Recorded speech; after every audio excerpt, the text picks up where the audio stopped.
Welcome বন্ধুরা, আমি অপূর্ব আরেকটিবার এসে গিয়েছি বাংলা ইউটিউব চ্যানেল এএমসিতে। আর আমি জানি আপনারাও সবাই অধীর আগ্রহে রয়েছেন প্রভুর বাক্য শোনার জন্য। তো তার জন্য আমরা প্রভুকে ধন্যবাদ জানাই যে আমাদেরকে আবার একত্রিত করেছে অনলাইনের মাধ্যমে, এবং আপনাদের সকলকে ধন্যবাদ জানাই যে আপনারা সমস্ত কাজের ফাঁকে সময় বার করে এই ভিডিও দেখার জন্য আপনার মূল্যবান সময়টা দিচ্ছেন।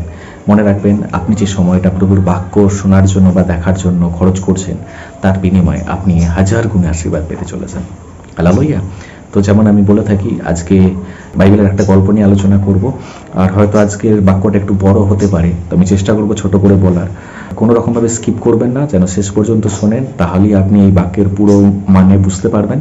আর আপনি যদি নতুন হয়ে থাকেন তো তাহলে অবশ্যই চ্যানেলটিকে সাবস্ক্রাইব করে দিন।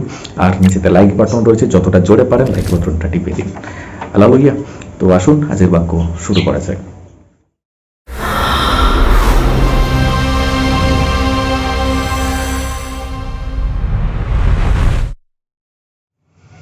হালেলুয়া। তো আসুন সবকিছু শুরু করার আগে আমরা একটিবার চোখ বন্ধ করি আর প্রার্থনা করে আজকে সবাইকে শুরু করি। আসুন প্রার্থনা করি। প্রভুজি, তোমাকে ধন্যবাদ জানাই পিতা, আজকে সুন্দর দিন উপহার দিয়েছো, যে দিনেতে আমাদের প্রত্যেককে এই ভিডিওর সামনে একত্রিত করেছো। আমি তোমাকে ধন্যবাদ জানাই। হয়তো আমাদের পরিকল্পনা আলাদা ছিল, কিন্তু তুমি তোমার পরিকল্পনা অনুসারে আমাদের চালিত করেছো, তার জন্য ধন্যবাদ জানাই। আমরা দূরে থাকলেও এই ভিডিওর মাধ্যমে আমাদের হৃদয় মন আত্মাকে এক করেছো, তার জন্য ধন্যবাদ জানাই। এইভাবে সারা জীবন আমাদের সঙ্গে থাকো এবং তোমার বাক্যে আমাদেরকে সবসময় অনুপ্রাণিত করো এবং তোমার বাক্যে আমাদেরকে সবসময় উত্তেজিত করে রাখো। প্রভু, আজকে যে বাক্য নিয়ে আলোচনা করা হবে সেটা আমার নিজের ইচ্ছায় না হোক, সেটা তোমার পবিত্র আত্মার ইচ্ছা অনুসারে হোক। আর সেই পবিত্র আত্মা সকলকে শুনতে, বুঝতে এবং সেই বাক্য অনুসারে চলতে সাহায্য করুক। আর ক্ষমা করে আমাদেরকে পবিত্র করে তুমি তোমার পথে এগিয়ে নিয়ে চলো। তোমার রক্তে সকলের হৃদয়কে ধুয়ে দাও, পরিষ্কার করো, পবিত্র করো, যেন তোমার এই বাক্যরূপ বীজকে আমরা মুক্ত হৃদয়ে নিতে পারি আর সেই অনুসারে যেন আমরা চলতে পারি।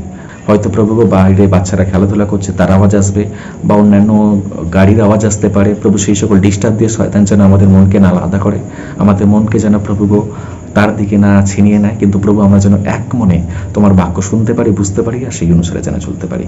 বক্তা এবং শ্রোতা উভয়কেই তুমি আশীর্বাদ করো, আর এই বাক্যের ফল যেন বক্তা শ্রোতা উভয়ই পেতে পারে এবং তোমার আশীর্বাদের যেন ভাগিদার হতে পারে। আমাদের প্রার্থনা শুনেছো, প্রত্যেকের জীবনে কাজ করেছো, ধন্যবাদ জানাই। সর্বদা আমাদের সঙ্গে থাকো, আমাদেরকে সাহায্য করো। সমস্ত প্রার্থনা জীবিত ঈশ্বর প্রভু যিশু তোমার নামে চাইলাম, আমেন। হালেলুয়া। তো আজকেও আমি একটা বাইবেলের গল্প নিয়ে আলোচনা করতে চাই। আর গল্পটা একটু বড়, আমি প্রথমেই বলে দিচ্ছি। 2-3টে চ্যাপ্টার একসঙ্গে আমাদের হয়তো পড়তে হতে পারে। আপনি বিশ্বাস রাখুন, প্রভু আপনার এবং আপনার পরিবারেতে এবং আপনার মণ্ডলীতে, আপনার এলাকাতে এই বাক্যের মাধ্যমে একটা বিরাট বড় চমৎকারী কার্য করতে চলেছেন। হালেলুয়া। আপনি যদি কভার দেখে থাকেন, সেই কভারের মধ্যে অলরেডি দেয়া রয়েছে আজকের বাক্যের টপিক কি। আজকের বাক্যের টপিক হলো কি, ঐক্যবদ্ধ হও, বি ইউনাইটেড। আমাদেরকে এক হতে হবে, আমাদেরকে ঐক্যবদ্ধ হতে হবে। যখন আমরা ছোট ছিলাম তখন আমরা একটা গল্প প্রায়ই শুনেছি যে 10-এর লাঠি 1-এর বোঝা। আমরা সবাই জানি যখন আমরা এক হয়ে থাকব তখন আমাদের ভাঙা মুশকিল হয়ে যাবে, তখন আমাদেরকে সহজে কেউ ভাঙতে পারবে না। ঠিক তেমনই আজকালকার দিনে মণ্ডলী কেমন হাল হয়ে গেছে জানেন তো? আজকালকার দিনে আমাদের পরিবারগুলো কেমন হয়ে গেছে জানেন তো? আমাদের মণ্ডলী, আমাদের পরিবার যেন এখনকার দিনে ছন্ন ছাড়া হয়ে গেছে। আগে আমরা দেখতাম কি, একান্নবর্তী পরিবার থাকতো একসঙ্গে, কাকা জেঠু বাবা এবং তার বাবা তার কাকা জেঠু একসঙ্গে, সব একসঙ্গে একটা পরিবারের মধ্যে বসবাস করতো, হই হই করে একটা পরিবার চলতো। কিন্তু এখনকার দিনে যত যুগ এগোচ্ছে আমরা দেখতে পাচ্ছি একান্নবর্তী পরিবারটা ভেঙে গিয়ে 51টা আলাদা আলাদা পরিবার হয়ে যাচ্ছে। একান্নবর্তী পরিবার মানে এক হয়েছিল, কিন্তু এখন সেই পরিবার যেন ভেঙে গিয়ে আলাদা আলাদা হয়ে যাচ্ছে। ঠিক তেমনই আমরা যদি মণ্ডলীর কথা চিন্তা ভাবনা করি, আগেকার দিনে মণ্ডলীতে কি হতো আমরা দেখেছি হয়তো যে 2000-3000 লোক এক জায়গায় এসে বসে প্রার্থনা সভা শুনতো। আমরা পিতরের গল্পতে জানি যে পিতর একসঙ্গে 2000 জনকে বাপ্তিস্মা দিয়ে দিয়েছিল। তো তাহলে কত লোক আসতো? যিশু যখন পাহাড়ের উপরে প্রচার করছিল তখন তার সামনে শুধুমাত্র পুরুষ লোক ছিল 5000 জন, মহিলা এবং বাচ্চাদেরকে বাদ দিয়ে। তাহলে চিন্তা করে দেখুন, সেই পাহাড়ের গায়েতে কত লোক বসে প্রভু প্রার্থনা শুনতো। তাহলে তখনকার দিনে চার্চের সংখ্যা কত বড় ছিল, মণ্ডলীর সংখ্যা কত বড় ছিল। আর এখনকার দিনে সবাই চাইছে কি, আমার নিজের একটা ছোট ছোট গ্রুপে প্রার্থনা করব। আজকে আমরা মানসিকতাতেও অনেক ছোট হয়ে গেছি। পৃথিবীতে যেদিকেই তাকাও সব জায়গার মানুষের মানসিকতা এত সংকীর্ণ হয়ে গেছে। মানুষ শুধুমাত্র নিজেরটা চায়, মানুষ শুধুমাত্র নিজে বড় হতে চায় আর অপরকে তার নিজের সুখে সুখের ভাগিদার করতে চায় না। সেই জন্য যে যেমন মানুষ, যারা বড়লোক ব্যক্তি, তারা নিজেদের সুখের ভাগিদার অন্য কাউকে করতে চায় না, সেই জন্য তারা আলাদা হয়ে যাচ্ছে। যারা গরিব ব্যক্তি, তারা নিজের দুঃখের কথা অপরকে জানাতে চায় না, সেই লজ্জাতে তারা আলাদা হয়ে যাচ্ছে। আর মধ্যবিত্ত কথা তো বাদই দিলাম, তারা না তো ঘাটকা না তো ঘাটকা, না এদের সঙ্গে মিশতে পারছে না ওদের সঙ্গে মিশতে পারছে। তো এই রকম পরিস্থিতির মধ্যে দিয়ে আজকালকার দিনের পরিবার, আজকালকার দিনের সমাজনীতি বিচ্ছিন্ন হয়ে গেছে। দেখবেন আগেকার দিনে কতগুলো দেশ ছিল 2000 বছর আগে পৃথিবীতে, আর এখনকার দিনে কতগুলো দেশ রয়েছে। আগেকার দিনে ভারতবর্ষেতে, আমি ভারতবর্ষের ইতিহাসের কথা বলছি, ভারতবর্ষে আগেতে কতগুলো রাজ্য ছিল, এখন কতগুলো রাজ্য আছে। আমি পশ্চিমবঙ্গের কথা বলছি, পশ্চিমবঙ্গে আগে কতগুলো জেলা ছিল, এখন কতগুলো জেলা আছে। তো জেলার সংখ্যা বাড়ছে, রাজ্যের সংখ্যা বাড়ছে, বা দেশের সংখ্যা বাড়ছে না কমছে? অবশ্যই সবাই জানে দেশের সংখ্যা বাড়ছে। আচ্ছা, দেশের সংখ্যা বাড়ছে বা রাজ্যের সংখ্যা বাড়ছে বা জেলার সংখ্যা বাড়ছে, তার মানে কি জায়গা কি আমরা অন্য কোথাও থেকে এসে জুড়ে যাচ্ছে পশ্চিমবঙ্গের সঙ্গে? না, জায়গা যা আছে সেটাই আছে, কিন্তু জেলাগুলো ভাগ হয়ে যাচ্ছে। যে আগে বড় জেলা ছিল সেই জেলাটা ভেঙে টুকরো হয়ে যাচ্ছে। মেদিনীপুর জেলা ছিল, এখন মেদিনীপুর ভেঙে টুকরো হয়ে গিয়েছে, পূর্ব মেদিনীপুর, পশ্চিম মেদিনীপুর। বর্ধমান বড় জেলা ছিল, সেটা ভেঙে গিয়েছে। তো এরকমই যদি আমরা আমাদের ভারত দেশের মধ্যে দেখি, অনেক রাজ্য ভেঙে টুকরো টুকরো হয়ে গিয়েছে। এরকম যদি আমরা দেশের কথা ভাবি, পৃথিবীর মধ্যে এরকম অনেক দেশ রয়েছে যেগুলো ভেঙে টুকরো টুকরো হয়ে গিয়েছে।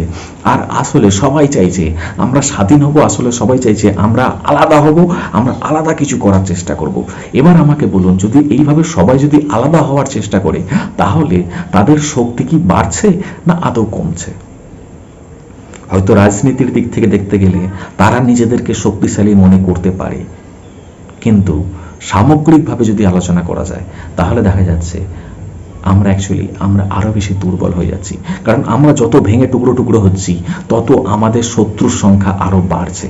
যদি আমি ধরে নিই আগে তো 5টা দেশ ছিল, 5টা দেশের মধ্যে তাহলে একটা দেশের শত্রু কতজন হতে পারে? 4 জন শত্রু হতে পারে। 5টা দেশ ভেঙে যদি মনে করুন 8টা দেশ হলো, তাহলে এখন একটা দেশের শত্রু কজন হলো? 7টা দেশ আলাদা শত্রু হয়ে গেল। তাহলে শত্রু সংখ্যা বাড়লো না কমলো? বেড়ে গেল। ঠিক সেইভাবেই আমরা যত নিজেদেরকে সংকীর্ণ করব, আমরা যত নিজেদেরকে ছোট করব, যত আমাদের গ্রুপ ছোট হবে, তাহলে জানবেন আমাদের শত্রুর সংখ্যা বাড়বে, আমাদের কাজের সাকসেস রেট কমে যাবে, আমরা আরো দুর্বল থেকে আরো বেশি দুর্বলতর হয়ে উঠবো। যদিও আমরা নিজেদেরকে স্বাধীন মনে করি না কেন, স্বাধীন হলেও আমরা কিন্তু ভিতর থেকে আমরা প্রত্যেকে দুর্বল হয়ে যাব। আজকের বিষয় এটাই যে ঐক্যবদ্ধ। আজকের বিষয় এটাই, আমি যেটা বলতে চলেছি, আজকের বিষয় হচ্ছে আমাদেরকে এক হতে হবে, আমাদেরকে ইউনাইট হতে হবে, আমাদেরকে একত্রিত হতে হবে। আমরা শুধুমাত্র শরীরের দিক থেকে এক হব তাই নয়, আমরা মানসিক দিক থেকে এক হব। আজকালকার দিনে একটা মানুষ অন্য মানুষকে দেখতে পারে না। সবাই নিজেকে সব থেকে বড় বলে মনে করে, সবাই নিজেকে জাহির করার চেষ্টা করে, সবাই মনে করে আমি যেটা জানি সেটাই ঠিক, ও যেটা জানে সেটা ভুল। সেই জন্য সবসময় নিজেকে সত্যতা প্রমাণ করার জন্য উঠে পড়ে লেগে আছে, অপরের কথা শুনতে চায় না। পৃথিবীতে খুব কম মানুষই আছে যে নিজে না বলে শুনবে এবং প্রত্যেকের কথা শুনে যেটা ভালো সেটা গ্রহণ করবে আর করে চলবে। এরকম লোকের সংখ্যা খুব কম রয়েছে। হালেলুয়া। তো আমি বলতে চাই, আজ থেকে প্রায় 3000 বছর আগের কথা, তখনকার দিনে তো জিহুদিয়া এবং ইসরায়েলের মধ্যে যে সকল মানুষেরা বসবাস করত, তারা নিজেদেরকে এই রকমভাবে সবার থেকে আলাদা করতে চেষ্টা করেছিল। তারা নিজেদের মধ্যে একটা শত্রুতা তৈরি করে ফেলেছিল। ঈশ্বর যে ইসরায়েলকে এক করেছিল, ঈশ্বর যে ইসরায়েলকে এক করে মিশরের বন্দিদশা থেকে বার করে এনেছিল, যে ঈশ্বর সেই ইসরায়েলিদেরকে এক হয়ে থাকতে পরামর্শ দিয়েছে, কিন্তু সেই ইসরায়েলীয়রাই যখন তারা বসবাস করছিল, তারা নিজেদের মধ্যে দলাদলি, নিজেদের মধ্যে হিংসাহিংসি, নিজেদের যে 12টা গোষ্ঠী, সেই 12টা গোষ্ঠীর মধ্যে সদ্ভাবটা রাখতে পারেনি। তার জন্য তারা প্রত্যেকে বিচ্ছিন্ন হয়ে গিয়েছিল। আর সেই বিচ্ছিন্নতার জন্য একজন অপরের পাশের বাড়ির সঙ্গে তার পাশের বাড়ির লোকের হয়তো পাশাপাশি বসবাস করছে, কিন্তু ততটা সদ্ভাব ছিল না যতটা হওয়া উচিত ছিল। কিন্তু সবার হয়তো পাশাপাশি প্রতিবেশী হিসেবে সম্পর্ক রয়েছে, কিন্তু সেই প্রেমের সম্পর্ক নেই যে ওর বিপদে আমি ঝাঁপিয়ে পড়বো, আমার বিপদে সে ঝাঁপিয়ে পড়বে।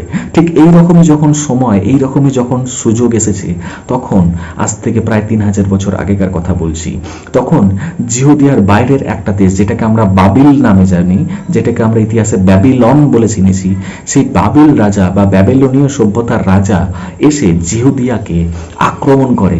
আর জিহুদিয়াকে আক্রমণ করে জিহুদিয়াকে জিহুদিয়াকে ধ্বংস করে দিয়ে যায়, তছনছ করে দিয়ে চলে যায়, লুটপাট করে নিয়ে চলে যায়। আর সেটা করতে পারে, কেন করতে পারে বলুন তো? তার কারণ ছিল এই জেরুসালেম, এই জিহুদিয়ার মধ্যে কোনো রকম মিল নেই। তখনকার দিনে জিহুদিয়া বা ইসরায়েলি লোকেদের মধ্যে সেই সদ্ভাব ছিল না, যার জন্য তারা একে অপরের সঙ্গে যে সামাজিক বন্ধুত্ব থাকা উচিত সেই বন্ধুত্ব তারা রাখতে পারেনি। আর এই বন্ধুত্ব ভেঙে যাওয়ার জন্য বাইরে থেকে সেই ব্যাবিলনীয় সভ্যতা এসে, ব্যাবিলনীয় রাজার সৈন্যরা এসে জিহুদিয়াকে ধ্বংস করে যায় এবং তাদের সবকিছু লুটপাট করে নিয়ে চলে যায়। বাইবেল পড়বেন, সেখানে সব লেখা রয়েছে। হালেলুয়া। তো তাহলে তাদের মধ্যে এই যে কষ্ট, তাদের মধ্যে এই যে দুঃখ, এই যে ধ্বংসলীলা চালিয়ে গেল অন্য একটা দেশের রাজা, তাহলে এই ধ্বংসটা কি কোনো পার্টিকুলার বাড়ি বেছে বেছে করেছে, নাকি সব কটা জায়গায় করেছে? আপনি যদি বাইবেল পড়েন, আপনি বাইবেলে দেখতে পাবেন লেখা রয়েছে জিহুদিয়ার ভিতরে যে শহর, সেই জেরুজালেম শহর, সেই শহর উঁচু পাঁচিল দিয়ে ঘেরা। আপনি ভালো করে জানেন সেই উঁচু পাঁচিল কতটা চওড়া ছিল, কতটা কঠিন ছিল, কতটা মজবুত ছিল। বাইরের শত্রুরা এসে সেই পাঁচিলকে পর্যন্ত ভেঙে দিয়ে যায়, সেই পাঁচিল ভেঙে দিয়ে যায়। সেই জেরুসালেমে প্রবেশ করার যে বড় বড় গেটগুলো ছিল, যেগুলো আমরা ফটক হিসাবে জানি, সেই বড় বড় গেটগুলোকে তারা পুড়িয়ে দিয়ে যায়। তারা ওই পুড়িয়ে দিয়ে পাঁচিল ভেঙে সব সৈন্যরা ভেতরে প্রবেশ করে, আর জেরুজালেমের সমস্ত সম্পদ তারা কি করে লুটপাট করে নিয়ে চলে যায় নিজেদের দেশেতে। এমনকি শুধু সম্পদই নয়, সেখানকার লোকেদেরকেও বন্দি করে নিয়ে, সেখানকার মহিলাদেরকেও বন্দি করে নিয়ে চলে যায় তারা ব্যাবিলনেতে। সেই সময় জেরুসালেমেতে একটা বিশাল বড় দুঃখ, বিশাল বড় কষ্ট, বিশাল বড় প্রবলেম, সমস্যা দেখা দিয়েছিল। যে পাঁচিলটা ভেতরের মানুষদেরকে, সেই শহরের মানুষদেরকে রক্ষা করে বিভিন্ন শত্রুদের হাত থেকে, বিভিন্ন অজানা বিপদের হাত থেকে, সেই পাঁচিলই আজকে ভেঙে চলে গেছে। তাহলে তারা আরও কতটা দুর্বল হয়ে পড়েছে, তাহলে তারা আরও কতটা কষ্টের মধ্যে পড়েছে, তাহলে তারা আরও কতটা দুশ্চিন্তার মধ্যে পড়েছে। কেউ সুরক্ষিত নয়, শুধু পাঁচিল ভেঙেছে তা নয়, ভিতরের সমস্ত ঘর বাড়ি ধ্বংস হয়ে গিয়েছে। মানুষেরা কোথায় থাকবে সেই থাকার সঠিক জায়গা নেই। জেরুজালেমের যে মন্দির, সেই মন্দিরটাকে তারা ধ্বংস করে দিয়ে গেছে। সেই মন্দিরের ভিতর থেকে যে সকল মূল্যবান জিনিস ছিল, সেই মূল্যবান জিনিসগুলোকে তারা চুরি করে নিয়ে চলে গিয়েছে। এক কথায় বলতে গেলে জেরুসালেমের ক্ষেত্রে, সেই জেরুসালেমের মানুষের ক্ষেত্রে একটা লজ্জার বিষয় ছিল। কেননা যে জেরুসালেম সারা পৃথিবীর কাছে একটা পরিচিত ছিল আশীর্বাদের শহর হিসাবে, যে জেরুসালেম পরিচিত ছিল সারা পৃথিবীর মানুষের কাছে যে একটা ধনী শহর হিসাবে, যে জেরুসালেম পরিচিত ছিল সারা পৃথিবীর মধ্যে যে একটা শক্তিশালী রাজ্য, একটা শক্তিশালী শহর হিসাবে যাকে কেউ হারাতে পারবে না, আজকে সেই জেরুজালেমের ধ্বংসস্তূপ দেখে যে কেউ তাকে নিয়ে ঠাট্টা তামাশা করে। এটা কার জন্য হয়েছিল জানেন? এটা হয়েছিল জেরুজালেমের নিজের শহরে বসবাসকারী মানুষদের জন্য। কেন জানেন?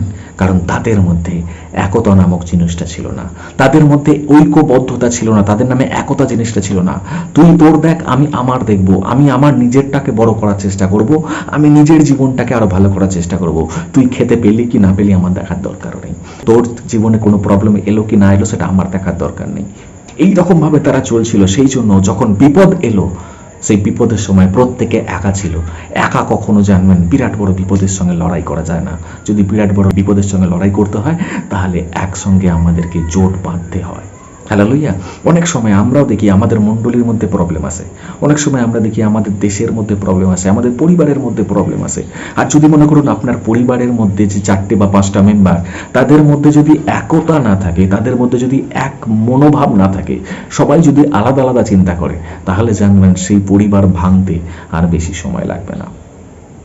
একটা পরিবার কখন শক্তিশালী হয় জানেন? টাকা পয়সা দিয়ে নয়, তাদের মানসিকতা, তাদের ভালোবাসার বন্ধন যদি দৃঢ় হয়, যদি শক্ত হয়, যত বড়ই টাকা পয়সার ঝড় আসুক না কেন, যত বড়ই বিপদ আসুক না কেন, হয়তো তার ঘরটা ভেঙে দিয়ে যেতে পারবে, কিন্তু তাদের সেই সংসারটাকে ভাঙতে পারবে না। হালেলুয়া। অনেকে হয়তো জানেই না ঘর ভাঙা কি আর সংসার ভাঙা কি, সম্পর্ক ভাঙা কি। হয়তো বড় ঝড় এসে ঘরের চাল উড়িয়ে নিয়ে চলে যেতে পারে, কিন্তু আমাদের মধ্যে যদি সম্পর্ক ঠিক থাকে, তাহলে আমাদের সম্পর্কের মধ্যেকার সেই বিশ্বাসকে কেউ কখনো উড়িয়ে নিয়ে যেতে পারবে না। সেটা যত বড়ই বিপদ আসুক, যত বড়ই সমস্যা আসুক, তখন একজন অন্যের জন্য যখন ঝাঁপিয়ে পড়বে, একজন যখন অন্যের জন্য জীবন দেওয়ার জন্য রেডি হয়ে থাকবে, তখন শয়তানও ভয় থরথর করে কাঁপবে, আমি কি করে ওর পরিবারের মধ্যে যাব। হালেলুয়া। হালেলুয়া। আজকে দেখানোর সময় এসেছে যে আমরা এক, আজকে দেখানোর সময় এসেছে যে আমরা ঐক্যবদ্ধ। আমরা যদি একা একা থাকি তাহলে আমি বলতে চাই আমার বন্ধুরা মন দিয়ে শুনুন, শয়তান যে কোনো মুহূর্তে সে আমাদেরকে হারিয়ে দিয়ে যাবে। আজকে কেন একটা একটা বিশ্বাসী পিছনে সরে যাচ্ছে জানেন? আজকে কেন একটা একটা মণ্ডলী ধীরে ধীরে দুর্বল হয়ে যাচ্ছে জানেন? কারণ তারা নিজেদেরকে স্বাধীন আলাদা করে নেওয়ার চেষ্টা করছে। মণ্ডলীর মধ্যেকার যে বিশ্বাসীরা নিজেদেরকে আলাদা করে নিতে চলেছে। তারা সবাই একজোট হয় না, তাদের শরীর তো এসে চার্চে মেলে কিন্তু তাদের মন মেলে না, তাদের হৃদয় মেলে না। ও ওর মতো কাজ করছে, সে তার মতো কাজ করছে, পাস্টারের মতো বকে যাচ্ছে, এই বিশ্বাসী তার মতো চলার চেষ্টা করছে। হয়তো চার্চে সে বসছি, সবাই ঈশ্বরের আরাধনা করছি, কিন্তু আমাদের নিজেদের মধ্যে আন্ডারস্ট্যান্ডিং ঠিক নেই। সেই জন্য একটার পর একটা চার্চ আজকে দুর্বল হয়ে যাচ্ছে। আর এই দুর্বলতার সুযোগ নিয়ে শয়তান ঢুকছে আর সেই চার্চ সেই মণ্ডলীকে ধ্বংস করে দিয়ে ছারখার করে দিয়ে বেরিয়ে চলে যাচ্ছে। সব কিছু ভেবে ওঠার আগেই সেই মণ্ডলী ভেঙে পড়ে যাচ্ছে। আমি বলছি না যে তোমার বিল্ডিংকে শক্ত করো, আমি বলছি তোমাদের মধ্যে যে ভালোবাসার বন্ধন, তোমাদের মধ্যে যে ঈশ্বরের প্রেমের বন্ধন, সেটাকে দৃঢ় করো, সেটাকে শক্ত করো। আর আজকের বাক্যের টপিক, তোমরা নিজেরা ঐক্যবদ্ধ হও। আজকে অনেক কিছু বলার আছে। আপনি যদি বাইবেল নিয়ে থাকেন তো আজকে বাইবেল খুলুন। আমি আজকে চলিত ভাষার বাইবেল থেকে পড়বো, মানে আমি আজকে ERV easy to read version Bible থেকে পড়বো, তো যাতে সকলের বুঝতে সুবিধা হয়। আজকে অনেকটা পদ আছে, আমি মাঝখান থেকে কিছু কিছু পড়ার চেষ্টা করবো। হালেলুয়া। তো আজকে টপিক কি বললাম মনে রাখুন, ঐক্যবদ্ধ হও বা বি ইউনাইটেড। আমাদেরকে একতার মধ্যে থাকতে হবে, আমাদেরকে এক হয়ে থাকতে হবে। হালেলুয়া। আমরা আজকে পড়বো নহিমিয়র গল্প। বাইবেলে পুরাতন নিয়মিত রয়েছে নহিমিয়, যে একজন দাস ছিল। কি ছিল? সে একজন দাস ছিল। আমরা পড়ি বাইবেল থেকে, আমরা সমস্ত কিছু দেখব, আস্তে আস্তে করে পড়বো, আমরা বোঝার চেষ্টা করব। আর আমি কিছু কিছু বলে দেবো, সেগুলো আপনারা নোট করে নিন। সেগুলো আপনারা এই ভিডিও শেষ হয়ে গেলে আপনি ফাঁকা সময়তে সেগুলো আপনি বাইবেল থেকে পড়ে নেবেন। হালেলুয়া। নহিমিয় 1 অধ্যায় 1 থেকে 4 পদ। প্রথমে পড়ি কি লেখা আছে। এগুলি হলো হখলিয়ের পুত্র নহিমিয়ের গল্প। কার গল্প? নহিমিয়ের গল্প। ঠিক আছে, কি গল্পটা? রাজা অর্তক্ষস্তর রাজত্বের 20 বছরের মাথায় ক্লিসেব মাসে আমি সুননের রাজধানীতে ছিলাম। কোথায় ছিলাম? সুননের রাজধানী। সুনন বলে একটা দেশ আছে, সেই সুননের একটা রাজধানী আছে। সেই রাজধানীতে নহিমিয় ছিল। মন দিয়ে শুনবেন। তাহলে সুননটা কোথায়? সুনন হচ্ছে জেরুসালেম থেকে অনেকটা দূরে পূর্ব দিকে অবস্থিত। হালেলুয়া। জেরুসালেম বা জিহুদিয়ার বাইরে একটা দেশ, সেটা হচ্ছে সুনন। আর সেই সুননের রাজধানীতে ছিল নহিমিয়। নহিমিয় কে ছিল? রাজার রাজপ্রাসাদের একজন দাস, একজন কর্মচারী। আর তার কাজ এটাই ছিল, রাজার পানপাত্র বহন করা। কি বহন করা কাজ ছিল? রাজার পানপাত্র বহন করা। মানে রাজা যখন পানীয় পান করত, দ্রাক্ষারস পান করত বা সুরা পান করত, রাজার যে কোনো পানীয় যখন যেটা দরকার, সেই পানীয় তার সঙ্গে সঙ্গে বহন করার লোক দরকার ছিল। এই নহিমিয় ওই রাজার পানপাত্র বাহক ছিল। সে কি করত? রাজার পিছনে পিছনে সবসময় ওই পানীয়র যে পাত্র ট্রে করে নিয়ে বইতো, যখন রাজা চাইতো তাকে সঠিক সময়ে সঠিক পানীয় এগিয়ে দিত। এই নহিমিয় ওই সুননের রাজার সর্বদা সঙ্গে সঙ্গে থাকতো। আর একটা বিষয় আমি এখানে বলতে চাই, পানপাত্র বাহক যারা হয় তাদের আরও একটা কাজ হচ্ছে কি, আরও একটা কাজ হলো, যে কোনো পানীয় রাজাকে সে পান করার জন্য দেবে, সেটা সুরা হোক, দ্রাক্ষারস হোক বা অন্য কোনো শরবত হোক বা শুধুমাত্র পানীয় জলই হোক, যে কোনো পানীয় যখন রাজা পান করার জন্য তৈরি হবে, রাজাকে যখন এগিয়ে দেবে, এই পানপাত্র বাহকের কাজ হলো সেই পানীয়টা আগে নিজে টেস্ট করা, আগে নিজে কিছুটা পান করে দেখা। কেন? দুটো কারণ। একটা কারণ হচ্ছে কি, সেই পানীয়র মধ্যে কোনো বিষ বা কোনো খারাপ বস্তু নেই তো। কেউ যদি ভুল করে কোনো খারাপ বস্তু দিয়ে দেয় বা কেউ যদি ইচ্ছাকৃতভাবে রাজার শত্রু এসে তার পানীয়তে যদি বিষ মিশিয়ে দেয়, তাহলে রাজা যদি ডাইরেক্ট খেয়ে নেয় তাহলে রাজা মারা যাবে। সেই জন্য রাজারা পয়সা দিয়ে এরকম পানপাত্র বাহকদের রাখতো, যারা এটা টেস্ট করার জন্য যে আমি যে পানীয়টা পান করব সেটা নির্বিষ, তার মধ্যে কোনো ভেজাল নেই, তার মধ্যে কোনো বিষক্রিয়া নেই।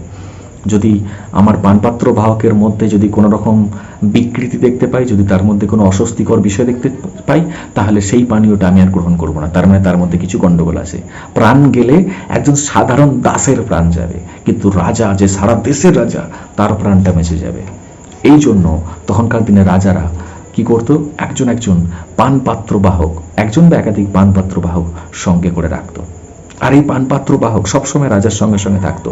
যে কোনো পানীয় আগে তার কাজই ছিল এটা, আগে নিজে টেস্ট করা রাজার সামনে, যে দেখো আমি পান করলাম, না এটা ঠিক আছে, এবার তুমি রাজা খেতে পারো। হালেলুয়া। আর এই কারণে পানপাত্র বাহকেরা রাজার খুব বিশ্বস্ত হয়। সেই সুসনার রাজা সে এই পানপাত্র বাহক নহিমীয়কে এই জন্য ভালোবেসে ফেলছিল। হালেলুয়া। তাকে খুব পছন্দ করতো। শুধু রাজা নয়, তার সঙ্গে যে রানী ছিল সে রানীও এই নহিমীয়কে পছন্দ করত। কারণ কি? কারণ নহিমীয় একজন বিশ্বাসী ব্যক্তি ছিলেন। নহিমীয় একজন বিশ্বাসী ব্যক্তি ছিলেন। তিনি ঈশ্বরকে ভালোবাসতেন, তিনি ঈশ্বরকে বিশ্বাস করতেন, আর ঈশ্বরের ইচ্ছানুসারে চলার চেষ্টা করতেন। যে কেউ ঈশ্বরের ইচ্ছানুসারে চলবে, জানবেন সে কখনো কোনো রকম খারাপ কাজ করতে পারে না। সে কোনো খারাপ কাজ করেনি, সে সৎভাবে জীবনযাপন করত, সে পবিত্র আত্মায় পূর্ণ ছিল। এবং আপনি আগের ভিডিওতে দেখবেন আমি সেখানে এই তিনটে জিনিসের কথাই বলেছি। হালেলুয়া। সে সৎ লোক ছিল। সে রাজার সঙ্গে কখনো ছল চাতুরি করেনি। সে রাজার সঙ্গে সঙ্গে ঘুরেছে, রাজার এত সম্পদ, ধনসম্পদকে নিজের চোখের সামনে থেকে দেখেছে, কিন্তু তার মনে একটিবারের জন্য লোভ বা লালসা তৈরি হয়নি। রাজা এগুলো সব জানে। সেই জন্য এই নহিমীয়কে রাজা খুব ভালোবেসে ফেলেছিল। নহিমীয়কে সবসময় রাজা খুব ভালোবাসত। হতে পারে সে একজন দাস হিসাবে তার রাজ্যে গিয়েছিল, কিন্তু তার কাজের জন্য রাজা তাকে একজন কাছের বন্ধুর মতোই দেখত। হালেলুয়া। তো রাজা তাকে খুব সবসময় ভালোবাসত, তার সবসময় কাছে কাছে রাখতো। কারণ সে তার নিজের জীবনকে বাজি রেখে রাজার প্রাণকে বাঁচাতো। বহুদিন সে ওই নহিমীয় তার নিজের দেশ ছেড়ে বিদেশে রাজসভায়, রাজপ্রাসাদে কাজ করেছে। নিজের দেশ মানে আমি জেরুজালেমের কথা বলছি। নহিমীয়র আসল বাড়ি, আসল থাকার জায়গা, আসল বাসস্থান হচ্ছে জেরুজালেম। কিন্তু সেই কর্মসূত্রে তার নিজের দেশ থেকে বহু দূরে সুসন নামক অন্য একটা দেশে রাজধানীতে রাজার কাছে রাজকর্মচারীর কাজ করছে। হালেলুয়া। এবার কি লেখা আছে আরেকটি বার আমরা ভালো করে বলি। লেখা আছে, রাজা অর্তক্ষস্তরের রাজত্বের 20 বছরের মাথায় কিসলেভ মাসে আমি সুননের রাজধানীতে ছিলাম। কোন মাসে? কিসলেভ মাস। কিসলেভ মাসটা হচ্ছে কি আমাদের বুঝতে হবে। আমরা বাংলাতে মাস দেখি বৈশাখ, জ্যৈষ্ঠ, আষাঢ়, শ্রাবণ। আমরা যেমন ইংরেজিতে মাস দেখি জানুয়ারি, ফেব্রুয়ারি, মার্চ, এপ্রিল। ঠিক তেমনই জিহুদি ক্যালেন্ডারেতেও 12টা মাস ছিল, তাদের নাম আলাদা আলাদা ছিল। আর এই কিসলেভ মাস হচ্ছে সেই ক্যালেন্ডারের 9 নম্বর মাস। কত নম্বর মাস? 9 নম্বর মাস। আর এই 9 নম্বর মাসেতে যখন নহিমীয় ওই রাজার আন্ডারে কাজ করছিল, ঠিক সেই সময় কি হলো? 2 পদে লেখা আছে, এই সময়তে হনানি নামে আমার এক ভাই ও আরো কিছু ব্যক্তি জিহুদা থেকে আমার সঙ্গে দেখা করতে এসেছিল। জিহুদিয়া মানে তার নিজের দেশ থেকে তার নিজের ভাই এবং তার কয়েকজন সঙ্গী সাথী এই রাজপ্রাসাদে এসেছে, সুননেতে এসেছে কি করতে? আমার সঙ্গে দেখা করতে। আমার সঙ্গে মানে কার সঙ্গে? নহিমীয়র সঙ্গে দেখা করতে এসেছে। আমার ভাই বাইরে থাকে বা আমার আত্মীয় কোনো বাইরে থাকে, আমরা যাই না আত্মীয়ের সঙ্গে দেখা করার জন্য, সেটা কাজের ক্ষেত্রেই হোক বা অন্য কোনো অফিসেই হোক বা অন্য কোনো আত্মীয়ের বাড়িতেই হোক। ঠিক তেমনই হনানি নামে নহিমীয়র একজন ভাই এবং তার কিছু সঙ্গী সাথী কি করলো? সুসন রাজধানীতে গিয়ে এই নহিমীয়র খোঁজ করলো যে আমাদের ভাই নহিমীয় কোথায়, তার সঙ্গে দেখা করতে চাই। তো নহিমীয় এত বছর পর তার নিজের ভাইদেরকে এবং তার এলাকার লোকেদেরকে, তার নিজের দেশের জিহুদিয়ার লোকেদেরকে দেখে খুব খুশি হলো, খুব আনন্দিত হলো, তাদেরকে জড়িয়ে ধরলো, তাদেরকে আপ্যায়ন করলো। সে একজন রাজার খুব কাছের ব্যক্তি, সে একজন রাজার খুব কাছের কর্মচারী, সেই জন্য তার কথা রাজপ্রাসাদের বাকি অনেকেও শোনে। তাদের খাতির যত্নের কোনো অভাব হলো না। যারা দেখা করতে গেল তাদের খাতির যত্ন ঠিকঠাকভাবে করলো। তখন তারা একসঙ্গে বসে তারা নিজেদের সঙ্গে গল্প গুজব করতে লাগলো যে এত বছর পর দেখা, তুমি কেমন আছো বলো, আমার বাড়ির লোকেরা কেমন আছে, আমার শহরের লোকেরা কেমন আছে। এই সকল কথা যখন জিজ্ঞাসা শুরু হলো, এই যখন কথা যখন বলা শুরু হলো, তখন নহিমীয়র মন খারাপ হয়ে গেল। কেন জানেন? কারণ লেখা রয়েছে, আমি তখন তাদের জেরুজালেম শহরটি সম্পর্কে ও যেসব ইহুদিরা বন্দিদশা থেকে নিজেদের রক্ষা করতে পেরেছিল এবং তখনও জিহুদায় ছিল তাদের সম্পর্কে তাদের জিজ্ঞাসা করেছিলাম। নহিমীয় তখন জিজ্ঞাসা করলো, আমার দেশ জিহুদিয়া কেমন আছে, আমার শহর জেরুজালেম কেমন আছে। তখন তার বন্ধু বান্ধবেরা বলছে, তার ভাইরা বলছে, বাবিল রাজাতে এসে সব ধ্বংস করে দিয়ে গেছে, সব কিছু ধ্বংস করে দিয়ে গেছে, বাড়ি ঘর দোর এমনকি পাঁচিল পর্যন্ত ধ্বংস করে দিয়ে গিয়েছে। আর যত লোক ছিল তাদেরকে বন্দি করে নিয়ে গিয়েছে, যত মহিলারা ছিল তাদেরকে দাসী করে নিয়ে গিয়েছে। আর কত লজ্জার বিষয়, যে শহর একটা সময় সারা পৃথিবীর অহংকার ছিল, এখন সেই শহরকে দেখে বাকি পৃথিবীর লোকেরা ছিছি করে। এই শহরকে আমরা আশীর্বাদের শহর বলি, এই শহরকে আমরা ঈশ্বরের শহর বলি। এই শহরে যদি এমন দশা, তাহলে ঈশ্বর বলে কেউ আছে? আমাদেরকে দেখে, আমাদের এই শহরের অবস্থা দেখে ঈশ্বরের নামে প্রত্যেকে গালিগালাজ করে, প্রত্যেকে নিন্দা করে। তখন নহিমের জিজ্ঞাসা করছে যে সবাইকে কি বন্দি করে নিয়ে গিয়েছে? বলছে না, সবাইকে বন্দি করে নিয়ে যায়নি, অনেক সবাইকে রেখে গিয়েছে এবং অনেক সবাইকে বন্দি করে নিয়ে যাওয়ার পরেও কিছু লোককে ছেড়ে দিয়েছে, তারা এসে এখন বসবাস করছে। বলছে আচ্ছা, তারা যেমন বসবাস করছে তারা কিভাবে রয়েছে? বলছে কি করে ভালোভাবে থাকবে? তাদের যা সম্পদ তারা জমা করে রেখেছিল সেগুলোকে তো সব নিয়ে চলে গিয়েছে, তাদের যে ঘর বাড়ি তৈরি করে রেখে গিয়েছিল সেগুলোকে তো সব ভেঙে দিয়ে গেছে। তারা এখন কষ্টের সঙ্গে জীবনযাপন করছে, তাদের ভালো মন্দ খাবার জুটছে না, মাথার উপর ভালো ছাদ নেই, তাদের রক্ষা করার মতো যে পাঁচিল ছিল, সেই যে পাঁচিলের জন্য তারা নিশ্চিন্তে রাতে ঘুমাতে পারতো, সেই পাঁচিল ভেঙে গিয়েছে, তার দরজাগুলোকে পুড়িয়ে দিয়েছে। কি করে তারা ঘুমাবে? তারা লজ্জায়, ঘৃণায় তারা মুখ লুকিয়ে বাঁচছে। আমাদের অবস্থা সত্যি শোচনীয়, আমাদের অবস্থা সত্যি করুন। এই কথাটা তোমাকে জানানোর জন্য এত দূর আমরা হেঁটে হেঁটে এসেছি। আর এই সকল কথা শুনে নহিমের মন প্রচুর খারাপ হয়ে গেল। রাজপ্রাসাদে নহিমীয় ভাবছে, আহা, আমি রাজপ্রাসাদে কতই না সুখে রয়েছি, রাজপ্রাসাদে কত ভালো ভালো খাবার আমার জুটছে, রাজা আমায় কত ভালোবাসে, রানী আমায় কত ভালোবাসে, আর এই জন্য বাকি রাজপ্রাসাদের কর্মচারীরাও আমাকে কতটা সম্মান করে। এখানে আমি সুখে স্বাচ্ছন্দ্যে রয়েছি, আর আমার ভাইয়েরা দেখো কত দুঃখের মধ্যে রয়েছে, তারা আমার দেশে রয়েছে, তাদের খাবার জুটছে না। এখনকার দিনে জানি না একজন ভাই তার নিজের ভাইদের জন্য কতটা কষ্ট পায়।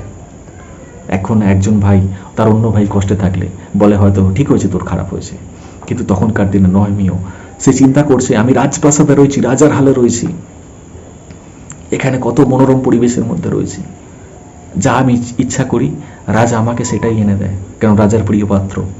কিন্তু আমার ভাইরা দুবেলা দুমুঠো খেতে পর্যন্ত পারছে না, কতই না কষ্ট, তাদের জন্য কষ্ট হতে শুরু করলো। 3 পদ কি বলছে? হনানি ও তার সঙ্গে যে লোকেরা ছিল তারা আমাকে বলল, যে সমস্ত ইহুদি বন্দিদশা এড়াতে পেরেছিল এবং জিহুদায় বাস করছে, তারা সংকট ও লজ্জার মধ্য দিয়ে বাস করছে। যারা বন্দিদশা এড়াতে পেরেছে, মানে যাদেরকে বন্দি করে নিয়ে যায়নি, যারা দেশে রয়ে গেছে, তারা সংকটের মধ্যে রয়েছে, তারা লজ্জার সঙ্গে বসবাস করছে। কারণ তারা একটা সময় অহংকার করেছিল, তারা একটা সময় সবাইকে বলেছিল আমরা সব থেকে বড় শক্তিশালী, আমরা সব থেকে বড় ধনী, আমাদের কাছে ঈশ্বর আছে।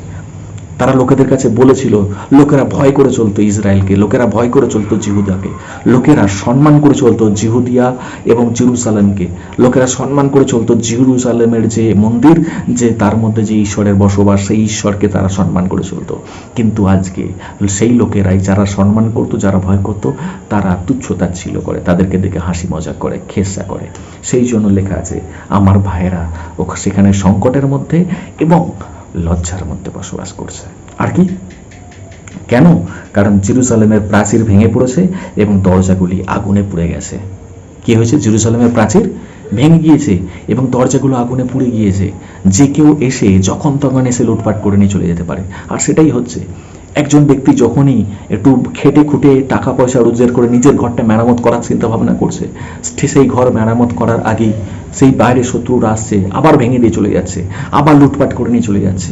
কেউ যদি খাবার মজুত করে রাখছে, সেই খাবারকে আবার লুটপাট করে নিয়ে চলে যাচ্ছে। তারা ব্যতিব্যস্ত হয়ে পড়ছে, কে কাকে দেখবে, সবার হাড়ির হাল এক। আমি ওর বাড়িকে দেখতে গেলে আমার বাড়ির সব কিছু লুটপাট হয়ে চলে যাবে, আমি নিজের বাড়ি দেখতে গেলে ওর বাড়িকে দেখতে যেতে পারবো না।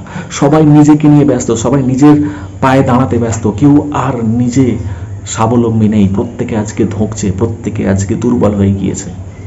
চিন্তা করে দেখুন, যে দেশে একটা সময় তারা মনে করেছিল আমরা বহু টাকার মালিক হয়ে গিয়েছি, যে সময় তারা নিজেরা মনে করেছিল আমরা নিজেদেরকে এবার থেকে রক্ষা করতে পারবো, আমি সব থেকে বড় হয়ে গেছি, যারা নিজেদেরকে এই অহংকারী করে তুলেছিল, যারা একে অপরের সঙ্গে বন্ধুত্বের সম্পর্ক রাখেনি, যারা এক হয়ে থাকা ভুলে গিয়েছিল, তাদের আজকে কি হাল দেখুন।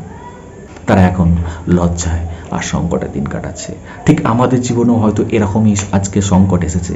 আজকে ভারতবর্ষের প্রত্যেকটা জায়গায় দেখুন, ভারতবর্ষের অর্থনীতির অবস্থা কি চিন্তা করে দেখুন। আজকে দেশ দেশের বিরুদ্ধে লেগেছে। এই আফগানিস্তান, মার্কিন যুক্তরাষ্ট্র, চীন, পাকিস্তান, নেপাল, ভুটান, বাংলাদেশ, শ্রীলঙ্কা, চারিদিকে কি না কি হয়ে উঠছে। কে সঠিক কে ভুল আমি সেই বিচারে আসছি না, আমার কাছে সবাই সমান। কিন্তু যুদ্ধ বা এরকম কিছু একটা অস্বাস্থ্যকর পরিবেশ তো তৈরি হয়েছে। এগুলো কেন হচ্ছে? কারণ প্রত্যেকেই দাবি করছে আমি সব থেকে সেরা, প্রত্যেকেই দাবি করছে তোমার দরকার নেই, আমি নিজেকে নিজে সামলাতে পারি। আর এই জন্যই সমস্যাটা আরো বেশি বেড়ে যাচ্ছে। আমরা এক হয়ে থাকতে শিখিনি, আমরা সবাই একে অপরের থেকে নিজেকে বড় বলে জাহির করতে ব্যস্ত হয়ে রয়েছি। জেনে রাখুন, আমরা নিজেরা তু তু ম্যায় ম্যায় করতে করতে লড়তে লড়তে মরে যাব, 3 নম্বর ব্যক্তি এসে লাভের গুড় পিঁপড়ে খেয়ে চলে যাবে। খেলা লইয়া একটা খাঁটি বাংলায় আছে না, লাভের গুড় পিঁপড়ে খেয়ে গেল। আমরা যখন হিসাব নিকাশ করতে ব্যস্ত থাকবো যে কার কতটা লাভ হয়েছে, ততক্ষণ ওই হিসাব নিকাশ মারামারি করতে করতে ওই যে লাভের গুড় সেটা পিঁপড়েতে এসে খেয়ে নিয়ে চলে যাবে, আমরা আদৌ কিছু পাবো না।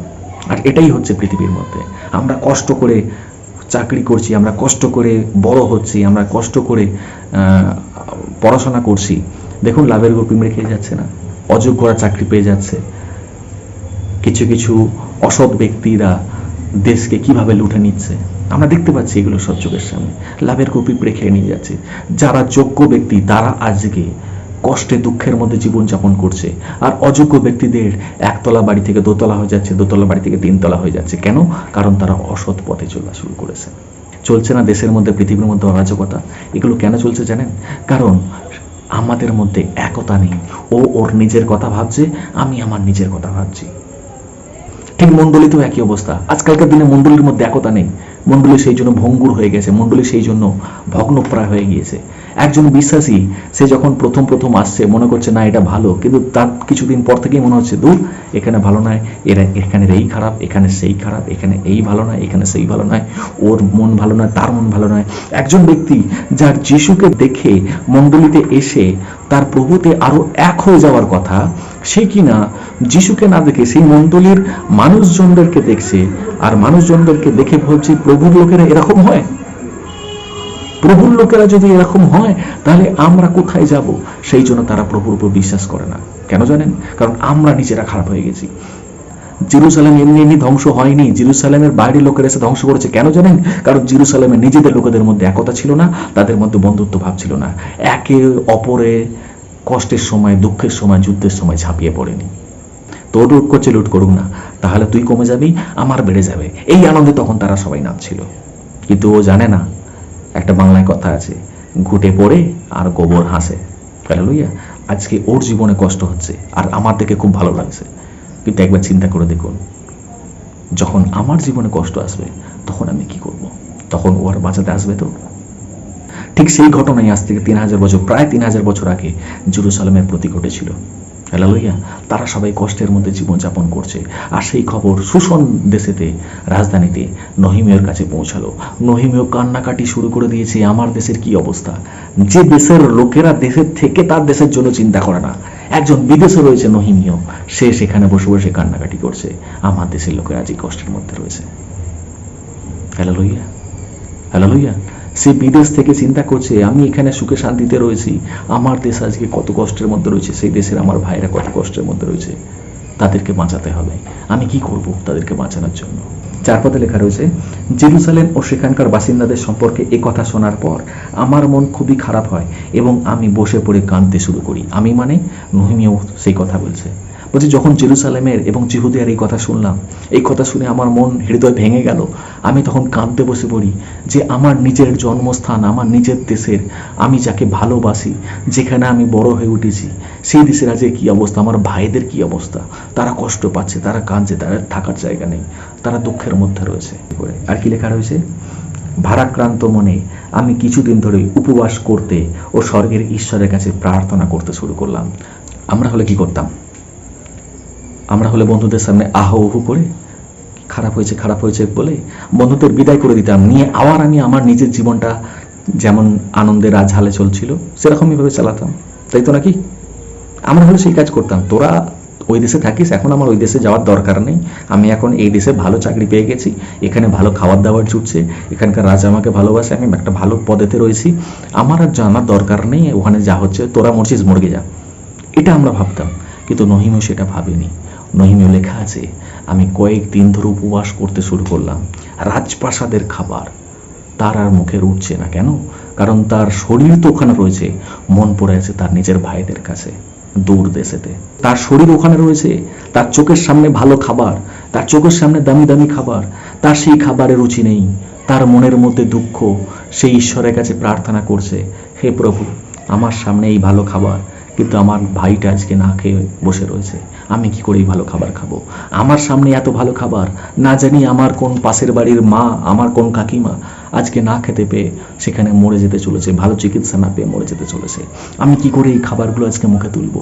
এই হিসাবে সে কান্নাকাটি করতে লাগলো। লেখা আছে এখানে, কিছুদিন ধরে উপবাস করতে লাগলাম। সে না খেয়ে ঈশ্বরের কাছে প্রার্থনা শুরু করলো, হে প্রভু, তুমি কিছু রাস্তা বার করো, হে প্রভু, কি করব আমি জানি না, আমি কিছু করতে চাই আমার দেশের জন্য, তুমি কিছু বলো। হালেলুয়া। তো কিছুদিন গেল, তার নিজের ভাইয়েরা যারা এসেছিল তারা চলে গেছে যে যার বাড়িতে, কিন্তু নহিমীয়র মনে শান্তি আর ফিরে আসে না। যে নহিমীয় আনন্দের সঙ্গে থাকতো, যে নহিমীয় রাজার রাজপ্রাসাদে খুশির সঙ্গে থাকতো, সেই নহিমীয়র মনের মধ্যে আর আনন্দ নেই। সে আনন্দ কোথায় হারিয়ে গিয়েছে? যে খুশি, সেই খুশি আর নেই, সেই খুশি যেন কোথায় হারিয়ে গিয়েছে। শরীরের মধ্যে যে উদ্যম ছিল, সেই উদ্যমটাও কোথাও হারিয়ে গিয়েছে, কারণ দীর্ঘদিন সে ভালো মন্দ খাবার খায়নি, সে উপবাস করে কাটিয়েছে, প্রার্থনাতে সে সময় কাটিয়েছে। হালেলুয়া। তারপরে কি হলো দেখি, আমরা এবার কিছুটা বাদ দেবো, আমরা নহিমীয় 2 অধ্যায়ে চলে যাব। নহিমীয় 2 অধ্যায় 1 থেকে 10 পদ আমরা পড়ব। রাজা অর্তখস্তের রাজত্বের 20তম বছরের মিশন মাসে যখন রাজাকে দ্রাক্ষারস নিবেদন করা হলো, আমি দ্রাক্ষারসটি নিলাম এবং রাজাকে দিলাম। বলছে এরপরে কিছু মাস চলে গেল, এরপরে কিছু মাস চলে গেল। কোন মাসের কথা বলছে? নিশন মাস। নিশন মাস মানে জানেন কত নম্বর মাস?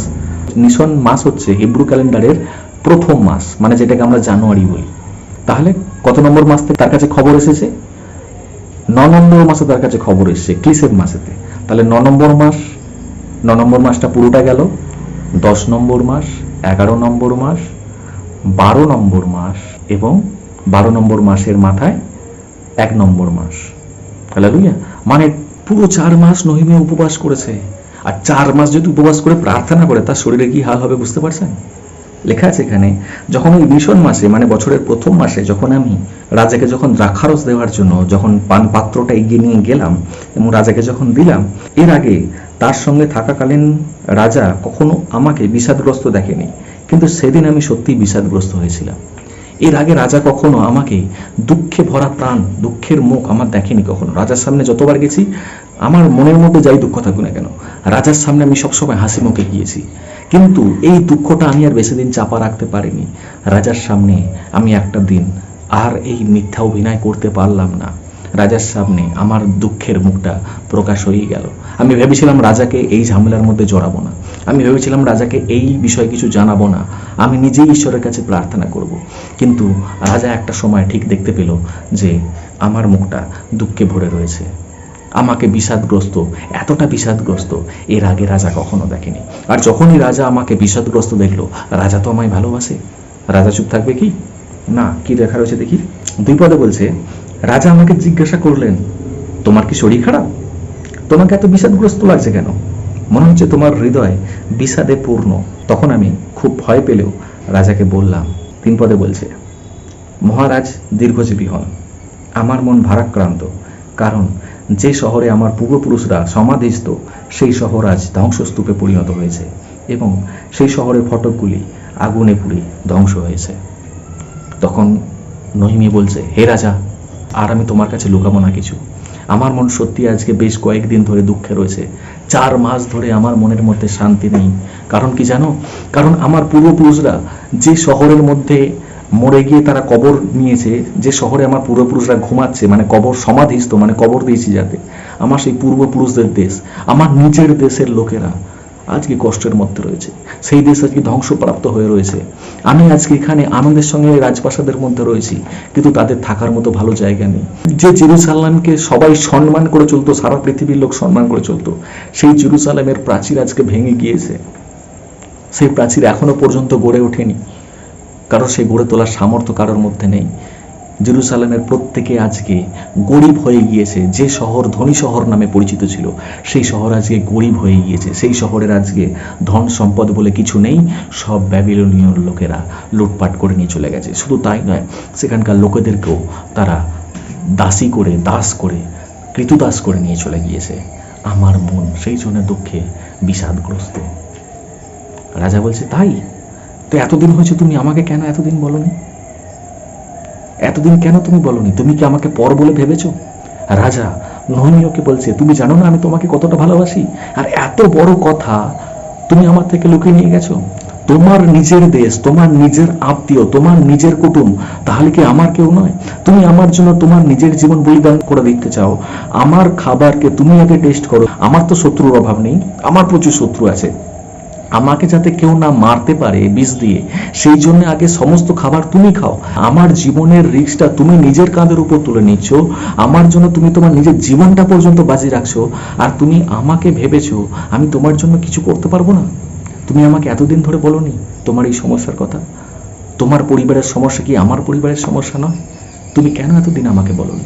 হালেলুয়া। এই যখন কথাবার্তা চলছে, নহিমীয় কেঁদে ফেলেছে। সত্যি আমার নিজের পরিবার আজকে দুঃখে রয়েছে রাজামশাই। আমার মন ভারাক্রান্ত।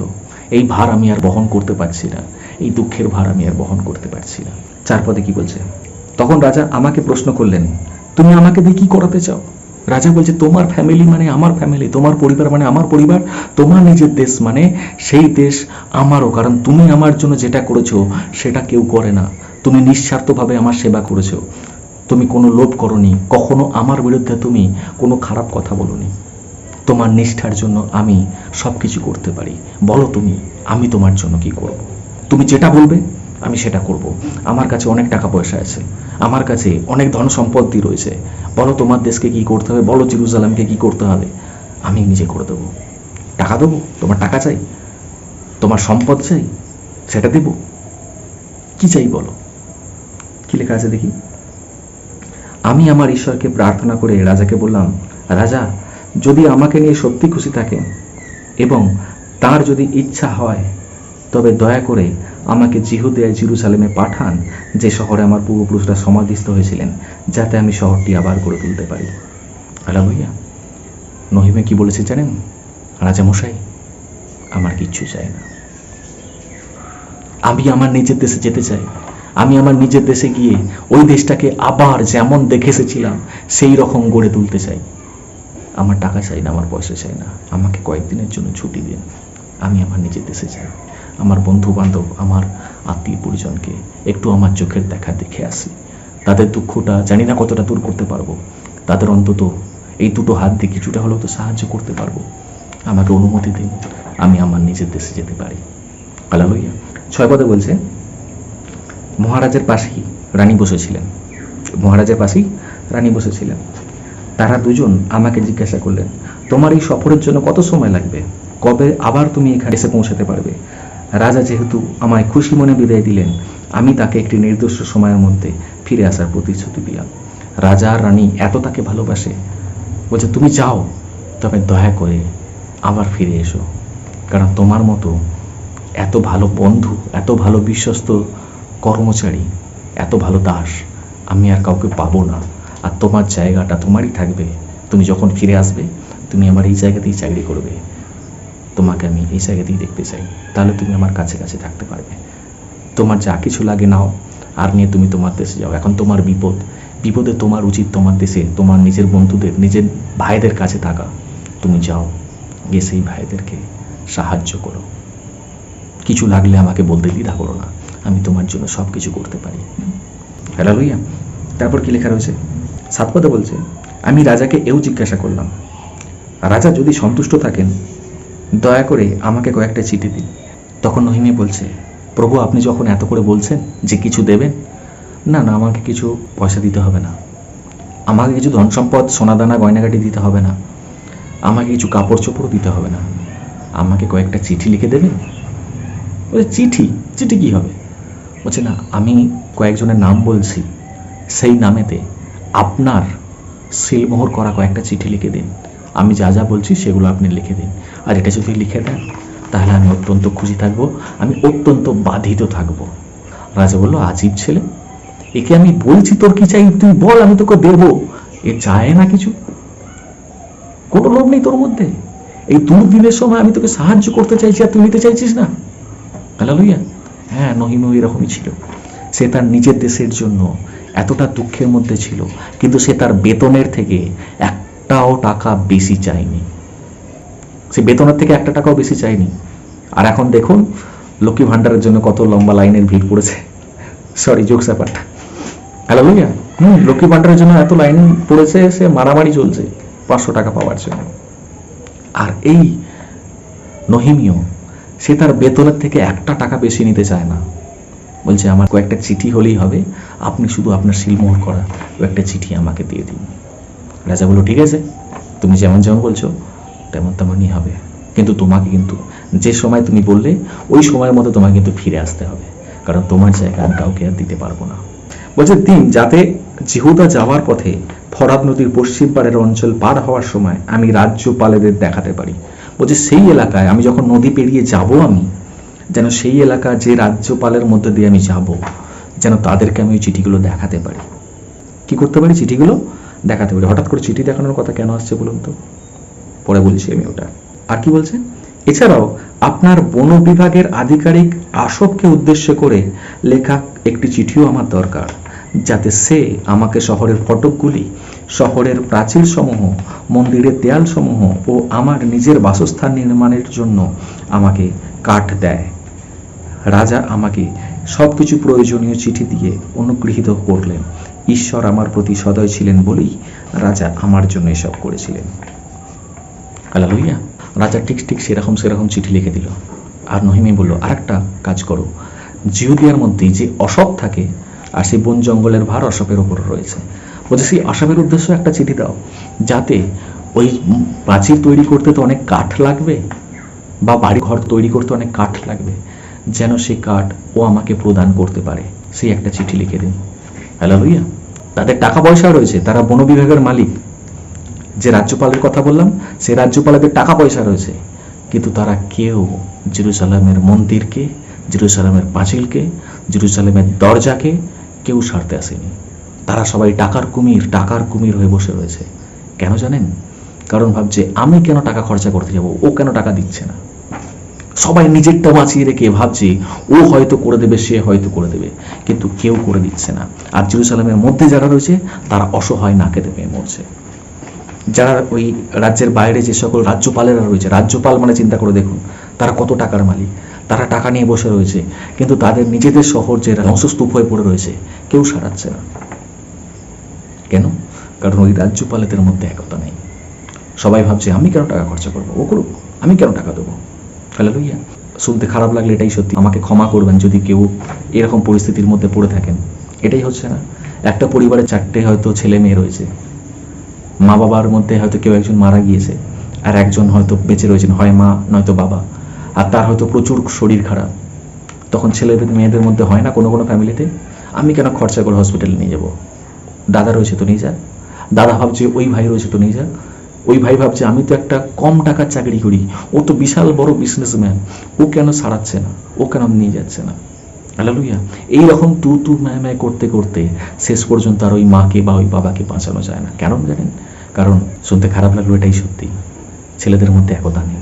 সবাই ভাবছে এটা ওর মা, একবারও ভাবেন এটা আমারও মা।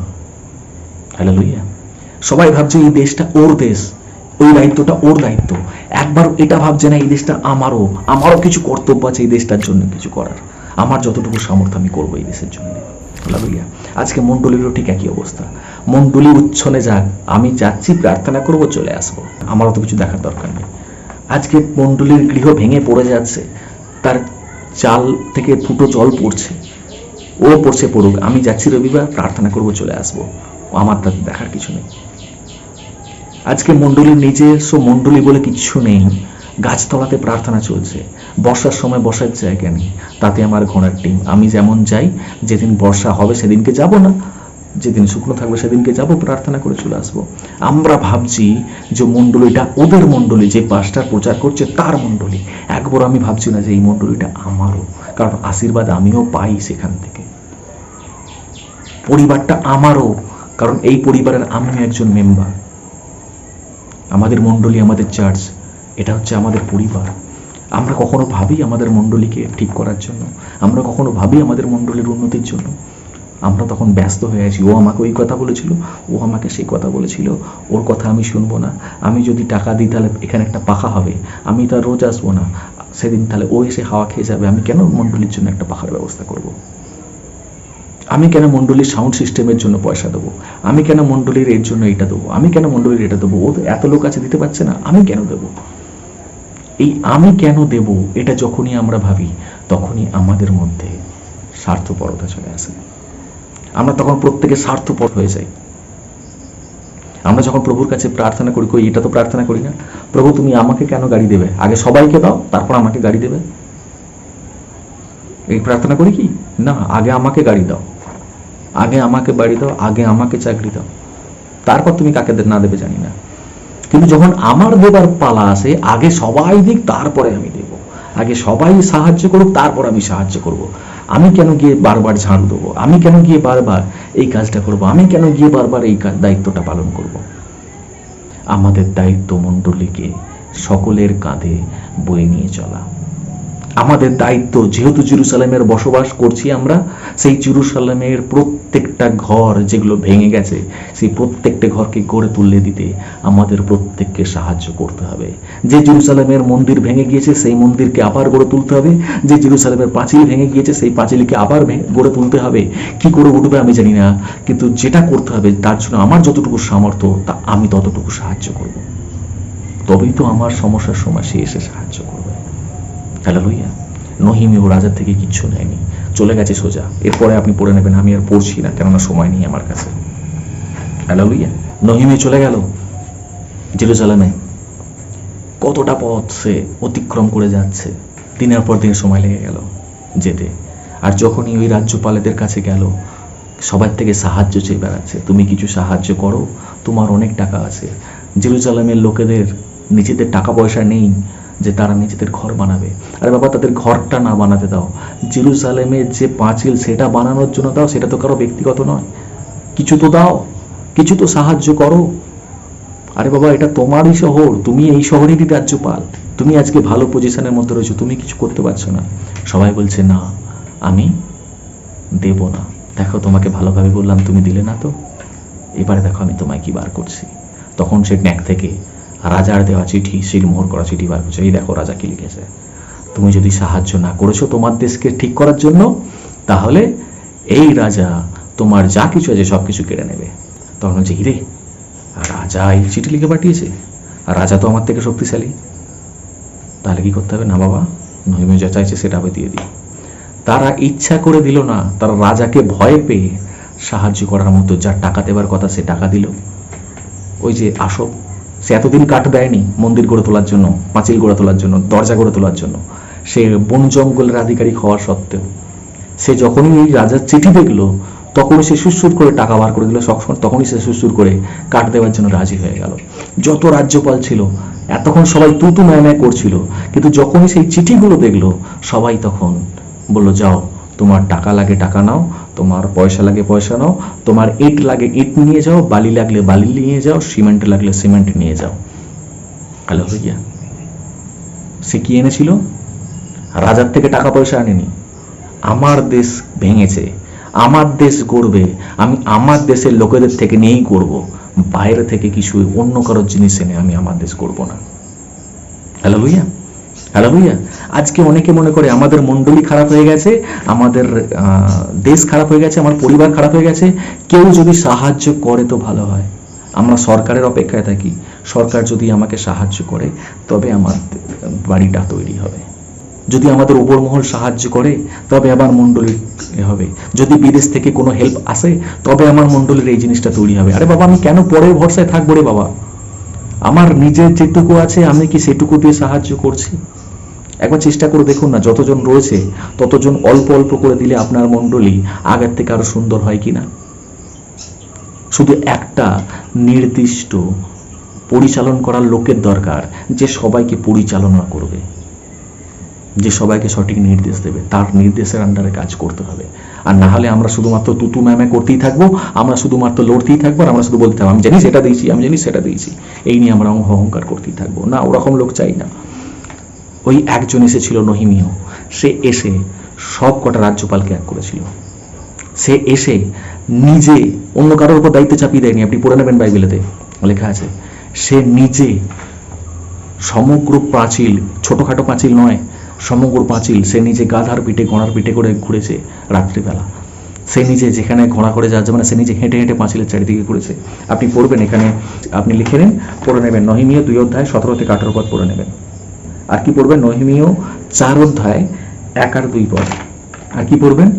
নহিমীয় 4 অধ্যায় 17 থেকে 20 পদ, নহিমীয় 5 অধ্যায় 9 পদ এবং নহিমীয় 6 অধ্যায় 15 থেকে 17 পদ। আমি স্ক্রিনেতে দিয়ে দিয়েছি, আপনারা লিখে নেন, এগুলো বাড়িতে পড়বেন। হালেলুয়া। আর এখানে দেখতে পারবেন লেখা আছে, আমি তখন আধিকার বর্গ, গুরুত্বপূর্ণ পরিবার ও বাকি লোকেদের সঙ্গে কথা বললাম। আমি বললাম, এই দেওয়াল জুড়ে এখনো অনেক কাজ করা বাকি আছে, আর আমরা একে অন্যের থেকে বিচ্ছিন্ন হয়ে গেছি। নহিমীয় বলছে, আমাদের এখনো এই দেয়াল জুড়ে অনেক কাজ করা বাকি আছে, আর আমরা একে অপরের থেকে বিচ্ছিন্ন হয়ে গেছি। আমরা সবাই নিজের নিজের মতো করে রয়েছি। আমাদের বিচ্ছিন্ন থাকলে হবে না, আমাদের এক হয়ে থাকতে হবে। কারণ আপনি পদগুলো পড়বেন, সেখানে লেখা আছে, নহিমীয় গিয়ে সবাইকে ডাকলো আর সবাইকে জড়ো করলো, বলো দেখো রাজা এই চিঠি পাঠিয়েছে, আমার কথা শোনো, শুনে কাজ করো, নাহলে রাজা এই স্টেপগুলো নেবে। কোনটা চাও বলো? সবাই বলল তোমার কথা শুনবো। চলো আমরা তাহলে একসঙ্গে জেরুজালেমের মন্দির তৈরি করি, একসঙ্গে পাঁচিলকে তৈরি করি। জেরুজালেমকে আর লজ্জার কারণ হতে দেবো না, বাকি লোকেরা আর খেসা করবে সেটা আমি হতে দেবো না।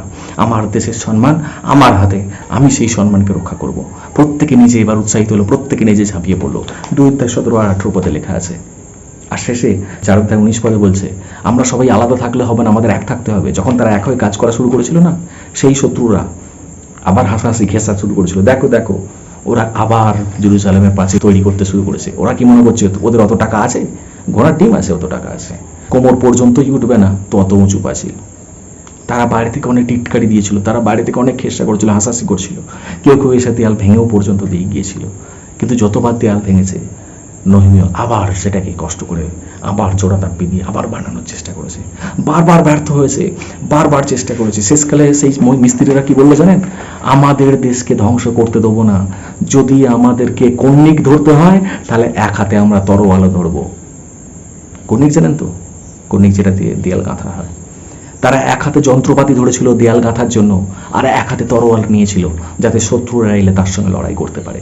শত্রুরা ঝাঁকে ঝাঁকে এসেছিল তাদেরকে মেরে ধরে আবার দেয়াল ভেঙে দিয়ে সবকিছু লুটপাট করে নিয়ে চলে যাবে বলে। তারা মনে করছে এদের দেয়াল তৈরি করছে, তার মানে আবার টাকা পেয়েছে, যেখান থেকে টাকা পেয়েছে সেটা আমাদের লুট করতে হবে। শত্রুরা এসেছিল, কিন্তু যে সৈনিকেরা, যে গ্রামবাসীরা এতদিন চুপচাপ ভয় ভয় ছিল, তারা এখন বীর যোদ্ধা হয়ে গেছে। কেন? কারণ তাদের কাছে রাজার চিঠি এসে গেছে, যেন কেউ সঙ্গে না থাকুক, রাজার চিঠি আমার সঙ্গে আছে, রাজা আমার সঙ্গে আছে। হালেলুয়া।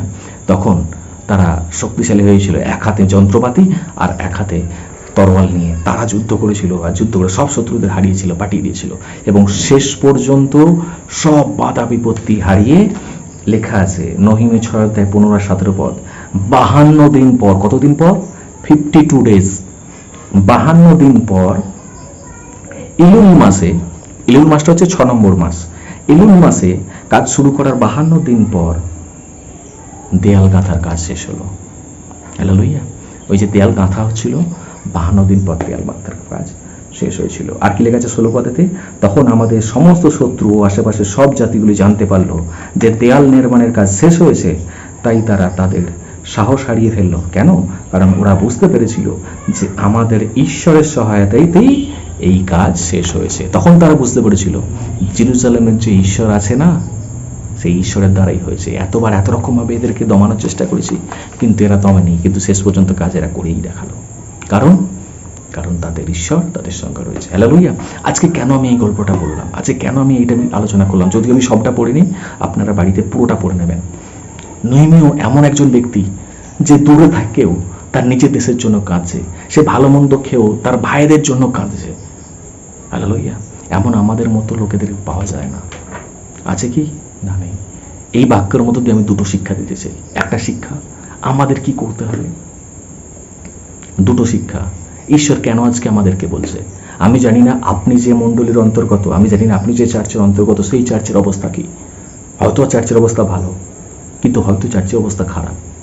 আপনার চার্চের অবস্থা যদি খারাপ হয়, পাস্টারকে দোষ দেবেন না। আপনার চার্চের অবস্থা যদি খারাপ হয়, অন্য কোনো ব্যক্তির উপর দোষ দেবেন না। আপনি নিজে ভাবুন, আপনি নিজে কি করতে পারেন সেই মণ্ডলীর জন্য, সেই চার্চের জন্য। কারণ ওই চার্চে এসেই আপনি আশীর্বাদ পেয়েছেন। আপনার দায়িত্ব চার্চের জন্য কিছু করা। হালেলুয়া। আপনি ভাবছেন সরকার আমার জন্য কি করলো, সরকার আমাকে কি দিল। আরে বাবা, এই দেশে থেকেই আপনি এতটা বড় হয়েছেন, একবার আপনি ভেবেছেন আপনি দেশের জন্য কি করেছেন? আমি দেশের জন্য কি করেছি? যদি কিছু না করে থাকি, এখন সময় দেশের জন্য কিছু করার। আমি বলছি না আপনি কত টাকা দেবেন, কত পয়সা দেবেন, আপনার যেটা দায়িত্ব, আপনি যেটা কর্তব্য, আপনার যেটা করার সেটা করুন। কারণ দেশ আপনাকে দিচ্ছে কি না দিচ্ছে দেখতে হবে না, আপনি দেশের জন্য কিছু করুন। সঠিক সময় ট্যাক্স তো অন্তত দিন, কিছু না দিতে পারেন দেশের জন্য প্রার্থনা তো করুন। হালেলুয়া। একটা গরিব দুঃখী পাশে যদি কেউ থাকে, তাকে তো একটু সাহায্য করুন। সবাইকে খাওয়াতে হবে না, কিছুটা সমাজের কাজ করুন, কারণ সেই সমাজই আপনাকে বাঁচিয়ে রেখেছে। যে পাশের বাড়ির লোকটা বিপদের সময় ছুটে আসে, আপনাকে হসপিটালে নিয়ে যায়, কখনো সে খেতে পেয়েছে কি একবার জিজ্ঞাসা করুন। যে আপনার জন্য দিনের পর দিন, আপনার বন্ধু, আপনার বান্ধব, আপনার কাছের লোক, যে আপনার ভালোর জন্য ঈশ্বরের কাছে দিনের পর দিন প্রার্থনা করে, আপনিও একবার তার জন্য প্রার্থনা করুন। সে ভালো মন্দ খেয়েছে কি তার খবর রাখুন। হালেলুয়া। নহিমিও পারতো তার দেশের কথা ভুলে যেতে, কারণ সে রাজার ঘরে আছে। কিন্তু সে ভুলেছে কি না, সে কাঁদছে রাজার ঘর থেকে, আমার ভাইয়েরা ওখানে না খেতে বেরোয়েছে। কজন হয় বলুন তো এরকম? আমরা মানুষেরা স্বার্থপর হয়ে গেছি, আমরা নিজের ঘরের মানুষকে আমরা দেখি না, তো অন্য জায়গায় থাকা তাদের কথা ছেড়ে দিলাম। হালেলুয়া। জানেন এই গল্প থেকে প্রভু আমাদেরকে শেখাতে চাইছে, আজকে প্রভু শেখাতে চাইছে। আমরা তুতু ম্যামা করতে করতে আলাদা হয়ে গেছি, মণ্ডলীর দিক থেকে আলাদা হয়ে গিয়েছি, পরিবারের দিক থেকে আলাদা হয়ে গিয়েছি। দেশের মধ্যে রাজ্যের উপর উঠেছে, এই মুখ্যমন্ত্রীর দিকে কাদা ছুটছে। হালেলুয়া। সেই জন্য রাজ্যগুলোর এই হাল, সঠিক কাজ কিছু হচ্ছে না। রাজ্য কেন্দ্রকে দোষ দিচ্ছে, কেন্দ্র রাজ্যকে দোষ দিচ্ছে, এই হয়ে গিয়েছে। ওই জন্য উন্নতি কারোরই নেই। কি করতে হবে? আমাদের এক হতে হবে, আমাদের ঐক্যবদ্ধ হতে হবে, তবে তো 10-এর লাঠি একের বোঝা হবে। শয়তান কত ক্ষমতা চাই নিয়ে আসুক না দেখি একবার। আমরা যদি এক হয়েছি, যেদিন থেকে আপনার মণ্ডলীর লোকেরা এক হয়ে যাবে, এক মন হয়ে যাবে, সেদিন থেকে শয়তানের ক্ষমতা নেই সে একটুখানি হলেও সমস্যা নিয়ে মণ্ডলীর মধ্যে প্রবেশ করতে পারে। শয়তানের বাবার ক্ষমতা নেই যে আপনার পরিবারের মধ্যে আসে। হালেলুয়া। যদিও শয়তানের বাবা নেই, বাবা যদি দেখতে হয় ঈশ্বরী শয়তানের বাবা। হালেলুয়া। ওটা অন্য বিষয়ে অন্যদিন আলোচনা করব। শয়তানের কোনো ক্ষমতা নাই সে আপনার পরিবারেতে দুঃখ কষ্ট নিয়ে আসতে পারে, আপনার জীবনে অশান্তি নিয়ে আসতে পারে। নহিমের মতো হন। নহিমেও কে জানেন? নহিমে আর কেউ নয়। নহিমে হলেন এখনকার দিনে, এই নহিমে গল্পটাকে যদি আমি রূপকর্তে ধরি, নহিমে হচ্ছেন সেই ব্যক্তি যিনি রাজার ঘরেতে গেছেন। তিনি কি করছেন? রাজার ঘরেতে রয়েছেন, রাজার ঘরেতে রাজার প্রিয় পুত্র হয়ে রয়েছেন, রাজার ঘরেতে রাজার প্রিয় লোক হয়ে রয়েছেন। নহিমীয় মানে প্রভু যিশুর কথা বলছে। নহিমীয় মানে কার কথা বলছে? প্রভু যিশুর কথা বলছে। আর রাজা মানে সেই ঈশ্বর, আর সেই সুশনের রাজপ্রাসাদ মানে হচ্ছে স্বর্গরাজ্য। প্রভু যিশু কোথায় ছিলেন জানেন? প্রভু যিশু স্বর্গরাজ্যেতে, মানে সেই সুশন রাজ্যেতে রাজার সঙ্গে সুখে শান্তিতে ছিল। সুখে শান্তিতে ছিল, তার কোনো অভাব নেই, তার কোনো অভাব সেখানে নেই।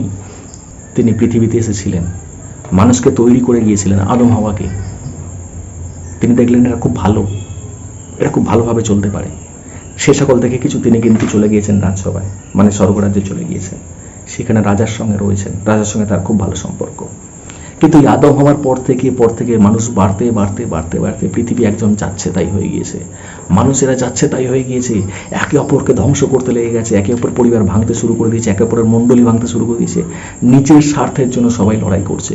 আর এটা যখন দেখছে কয়েকজন নহিমীয় ভাই রাজপ্রাসাদে গিয়ে বলছে, দেখবে চলো আমার দেশের কি দশা।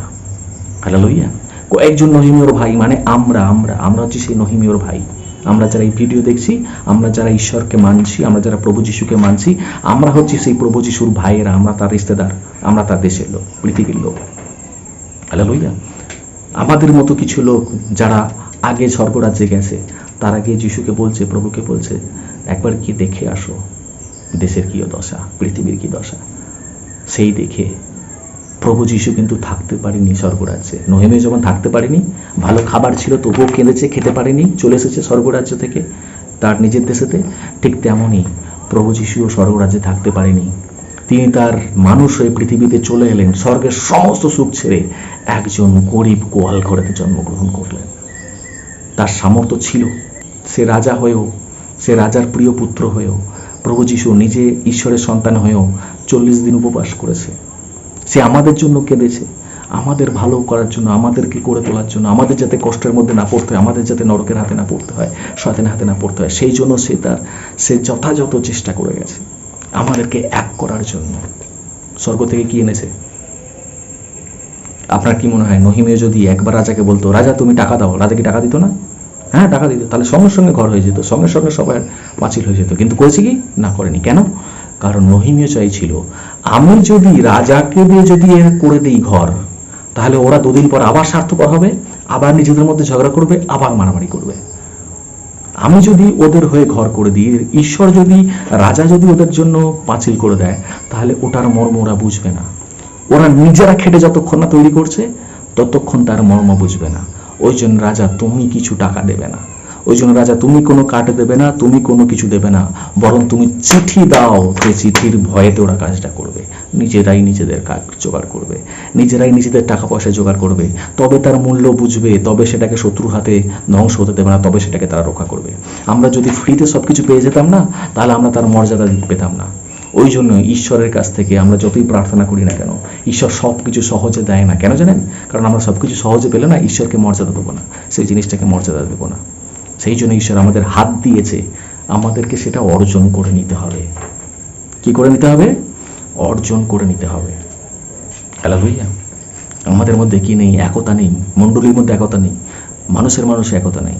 সেই জন্য আজ থেকে 2000 বছর আগে যেমন নহিমীয় জেরুজালেম এসেছিল, ঠিক তেমনই রাজা মানে ঈশ্বরের প্রিয় পুত্র প্রভু যিশু এই পৃথিবীতে এসেছিলেন। আর এসে কি দিয়ে গেছেন জানেন? আমাদের কাছে ঈশ্বরের হাতে লেখা সেই চিঠি দিয়ে গেছে, যেটাকে আমরা ঈশ্বরের বাক্য বলি।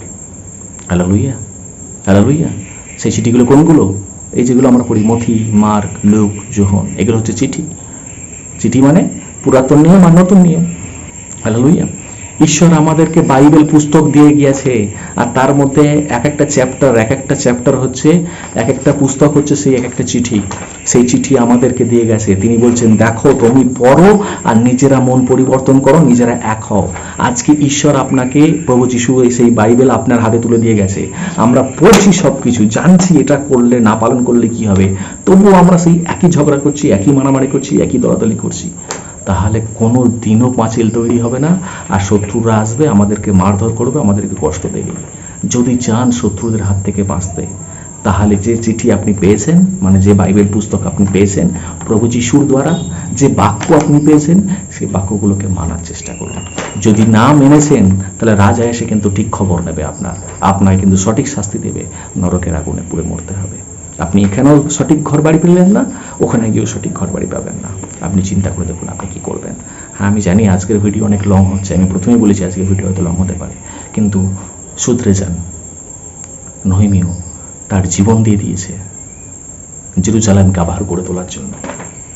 প্রভু যিশু তার নিজের জীবন বলিদান করে দিয়েছে এই সমাজ, এই পৃথিবীর মানুষকে আবার গড়ে তোলার জন্য। আপনি এখনো তার জীবনটাকে নিয়ে ছেলেখেলা করছেন, এখনো তার চিঠিটাকে নিয়ে ছেলেখেলা করছেন। পরিবর্তন হওয়ার সময় এসেছে। পরিবর্তন নিজেকে হতে হবে, পরিবর্তন নিজেকে করতে হবে, আপনার দেশের জন্য, আপনার পরিবারের জন্য, আপনার মণ্ডলীর জন্য। কে কি করলো, কে কি কন্ট্রিবিউশন করলো সেটা দেখার দরকার নেই, কিন্তু আপনি যদি কিছু পারেন তো সেটা করুন, তাহলে তার আশীর্বাদ আপনি নিজে পাবেন। হালেলুয়া। ঈশ্বর আপনাকে হয়তো বলবেন, কয় ঈশ্বর আমাকে কিছু দিল না, আমি কি করে দেবো? কিছু দিক না দিক ঈশ্বর আপনাকে বাক্য দিয়েছে। আর এটুকু জানবেন, ঈশ্বর আপনাকে খাটার জন্য শক্তি দিয়েছে। হালেলুয়া। এটা দিয়ে করুন না আপনার কাজ, দেখুন বাকিটা ঈশ্বর কিভাবে করে দেয়। নহিমীয় আছে আপনাকে সামলানোর জন্য, নহিমীয় আছে আপনাকে চিন্তা করতে হবে না যে এত বড় পাঁচিলটা আমি কি করে একা করবো। আরে বাবু, অত বড় পাঁচিলের কথা চিন্তা করতে হবে না। নহিমীয় আছে, ও বলে দেবে ঠিকঠাক যে কোথায় কটা ইঁট কাটতে হবে। হালেলুয়া। আপনাকে এত বড় সমস্যার কথা চিন্তা করতে হবে না। কয়েকটা আপনার যেটুকু কাজ, আপনার যেটুকু দায়িত্ব, প্রভু যিশু ঠিক সময়ে, পবিত্র আত্মা ঠিক সময় টিকটিক দেখিয়ে দেবে। আপনি শুধু তার উপর ভরসা করুন, তার চিঠির উপর ভরসা করুন, এগিয়ে চলুন। আর এখানে যেমন লেখা আছে, 52 দিনের মাথায় যখন ওই পাঁচিল তৈরি হয়ে গেল, যে শত্রুরা আক্রমণ করেছিল, খেসা করেছিল, তারা ভয় পেয়ে গেল, বলো না জেরুজালেমের দিকে আর যাওয়া যাবে না। হালেলুয়া। একবার খালি আপনার পাঁচিল হতে দিন, একবার ঈশ্বরের পথে আসুন, আপনার ভেঙে যাওয়া সম্পর্ক একবার জোড়া লাগুক, আপনার ভেঙে যাওয়া মণ্ডলী একবার জুড়ে যাক, আপনার ভেঙে যাওয়া দেশ একবার জুড়ে যাক। দেখবেন শয়তান কীরকম বাপ বাপ বলে এসে আপনার পায়ের নিচে পড়বে। শয়তান তখন আপনাকে বাবা বলবে। হালেলুয়া। এটা হতে চলেছে। শয়তান এতদিন আপনার উপর রাজত্ব করছে, তো সময় আসতে চলেছে আপনি শয়তানের উপর ছড়ি ঘোরাবেন। হালেলুয়া। হালেলুয়া। অনেক বকবক করলাম, সব কিছু বলার বক্তব্য এটাই। সমস্যা এসেছিল, সমাধান কখন হলো? নহিমে যখন এলো, চিঠির মাধ্যমে যখন সবাইকে এক করলো। হালেলুয়া। প্রভু যিশু এসেছে, চিঠিও দিয়ে গেছে, এখনো আমরা এক নয়, এখনো আমরা তু ম্যামে করতে ব্যস্ত, তুই আমি করতে ব্যস্ত। কি করে হবে? এক হয়ে যান, ঐক্যবদ্ধ হন, বি ইউনাইটেড, এক হয়ে যান। দেখুন, রাজ্য আমরা জয় করব, দেশ আমরা জয় করব, উই শ্যাল ওভারকাম। হালেলুয়া। আমি অপূর্ব আজকের বাক্যকে আমি শেষ করছি। চোখ বন্ধ করি, প্রার্থনা করি। প্রভুজি, তোমায় ধন্যবাদ জানাই এত সুন্দর বাক্য দেওয়ার জন্য, ধন্যবাদ জানাই এত সুন্দরভাবে আমাদের সামনে তুলে ধরার জন্য নহিমের গল্প। প্রভু, হয়তো আমি সমস্ত কিছু পড়ে শোনাতে পারলাম না, হয়তো প্রভু সমস্ত কিছু হয়তো কভার করতে পারলাম না, কিন্তু তবু তুমি এদের জীবনে কার্য করো। যে বাক্যগুলো বললাম সেগুলো প্রত্যেককে শুনতে, পড়তে এবং বুঝতে তুমি সাহায্য করো, এবং সকলের হৃদয় পরিবর্তন আনো। যে পরিবর্তনটা তুমি চাও, যে পরিবর্তন নহিমে ঘটিয়েছিল, সেই পরিবর্তন আমরা যাতে ঘটাতে পারি, সেই ক্ষমতা আমাদেরকে দাও। প্রভু, যারা অসুস্থতার মধ্যে রয়েছে, যাদের ঘর ভেঙে আছে, যাদের প্রভু মণ্ডলী ভেঙে আছে, তাদের সেই অসুস্থতা দূর করো, ভাঙা ঘরকে জোড়া লাগাও, ভাঙা মণ্ডলীকে জুড়ে দাও, আর তাদের দেশ, তাদের নিজের হৃদয়ে আবার প্রভু ভেঙে যাওয়া হৃদয়কে আবার তুমি গড়ে দাও পিতা। এবং প্রভু নহিমীয়কে সঠিক সম্মান দিতে, অর্থাৎ প্রভু যিশুকে সঠিক সম্মান দিতে তুমি সাহায্য করো।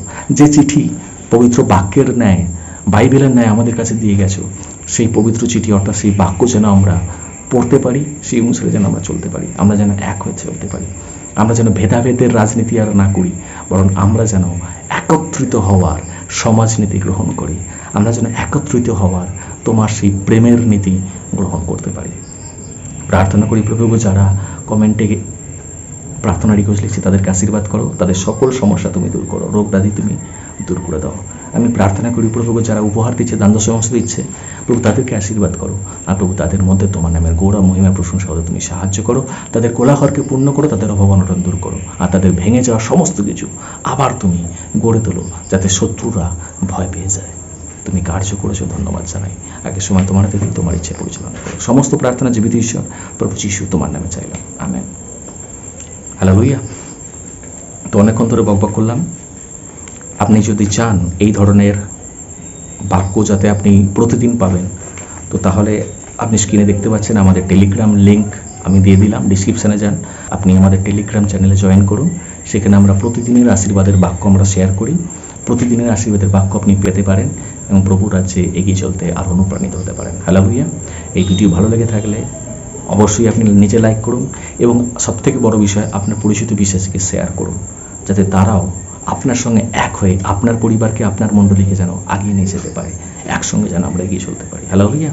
আপনি নতুন হয়ে থাকলে এই চ্যানেলকে সাবস্ক্রাইব করুন এবং আমাদের সঙ্গে সঙ্গে থাকুন।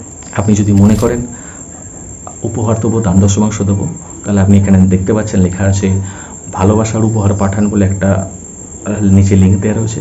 আপনি ভিডিও ডিসক্রিপশানে যান, সেম লিঙ্ক দেখতে পাবেন, ওখানে ক্লিক করে আপনার ইচ্ছা মতো, পছন্দের মতো পথে আপনি আপনার উপহার বা দান দশমাংশ আমাদের পাঠাতে পারেন। আপনি যাই দিন না কেন, প্রভু আপনাকে তার 1000 গুণে ফিরিয়ে দেবে। হালেলুয়া।